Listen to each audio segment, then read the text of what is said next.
அளவுக்கு 50 முடியிலேருந்து 80 முடி வரைக்கும் அது உதிரும். அப்போ அது உதிரும்போது என்ன ஆகுதுன்னா அது இயல்பான ஒன்று. அது இயல்பான ஒன்று.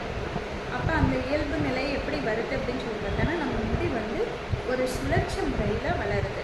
அது என்ன சுழற்சி அப்படின்னா அனஜன், ஹெட்டஜன், டாலஜன், இந்த சுழற்சி பாதையில் வளருது. இப்போ இதில் ஆனஜன்னா என்ன அப்படின்னா முடி வளர்ற பருவம்.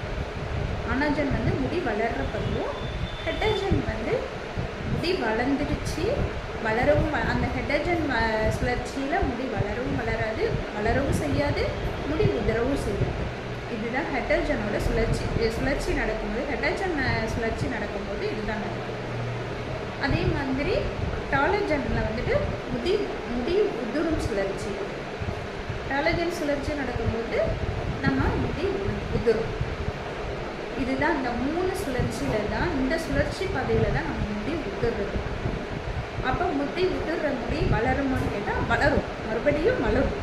அது எப்படின்னா இதே சுழற்சி முறை தான். அனஜன், ஹெட்டஜன், முடி வளருது, வளரும் நிலை, வளர்ந்த நிலை, உதிரும் நிலை.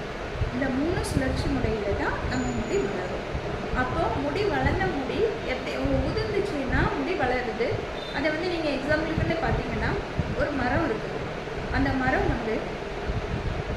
காய்ச்சி எல்லாம் முடிச்சதுக்கப்புறம் அந்த இலை பழம் பூ பூக்கும், காய் காய்க்கும், அந்த பழம் பழுக்கும்.